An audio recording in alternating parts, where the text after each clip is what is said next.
They say the Vatican once kept a machine so powerful it could see into the past. A cabinet of screens and dials that tuned into history itself. A machine that supposedly captured the voice of Cicero, the final breaths of Christ, even a lost Roman tragedy. Some call it the Chronovisor, the Vatican's time machine. Tonight, we trace the story from the monk who claimed to have built it, through the photograph that shocked Italy to the scholars who tried to decode the truth. And by the end of this journey, we'll solve the mystery once and for all.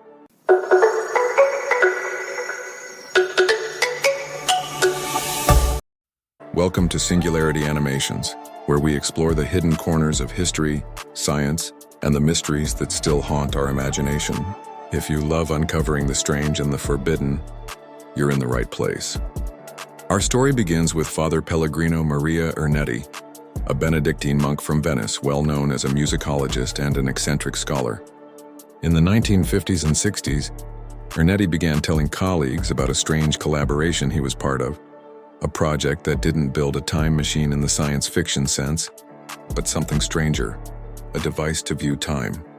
He claimed the Chronovisor could capture residual electromagnetic echoes left by past events and turn them into moving images and sound. Through the French priest and author Father Braun, Ernetti's tale went public. Braun wrote about the Chronovisor in his book, Le Nouveau Mystère du Vatican, and suddenly the world knew of a machine hidden away in the Vatican's vaults. A machine, he claimed, that could replay history itself.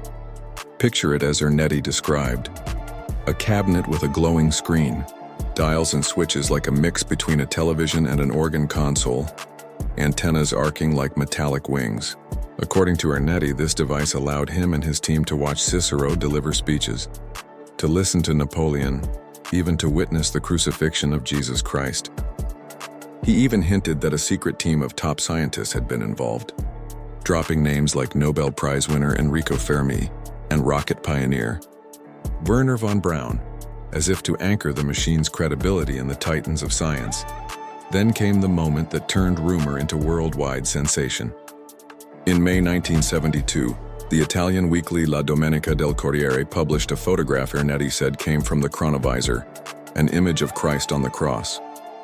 For readers, this was lightning in a bottle, the first ever photograph of the crucifixion, but almost immediately cracks appeared.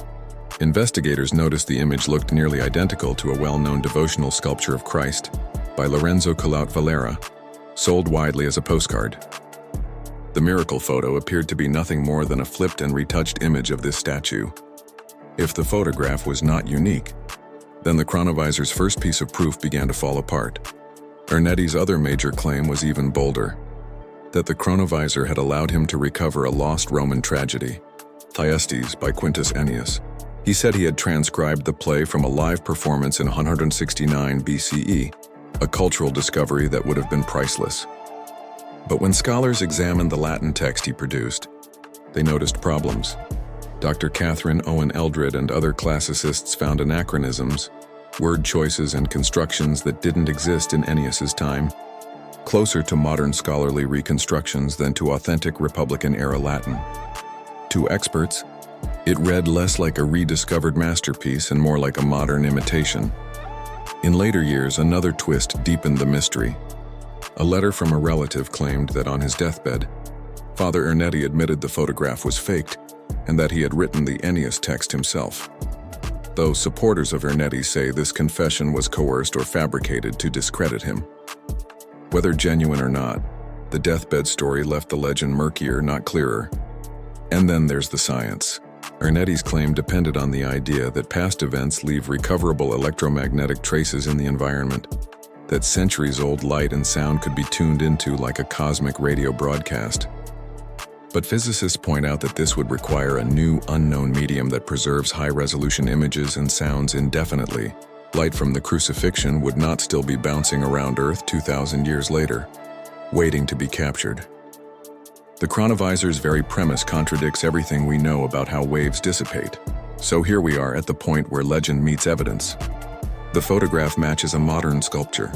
The Latin text shows modern fingerprints.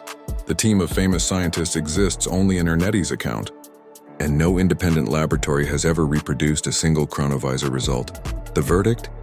The Chronovisor is almost certainly not a real-time viewing device, but a modern myth.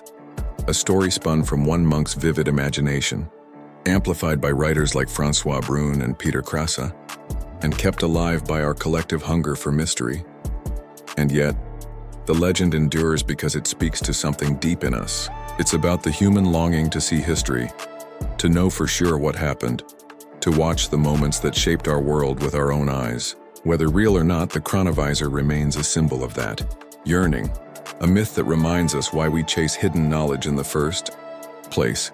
This is Singularity Animations, and if you enjoyed this journey into one of the Vatican's strangest mysteries, subscribe and join us as we explore more of the strange, the hidden, and the forbidden corners of our past.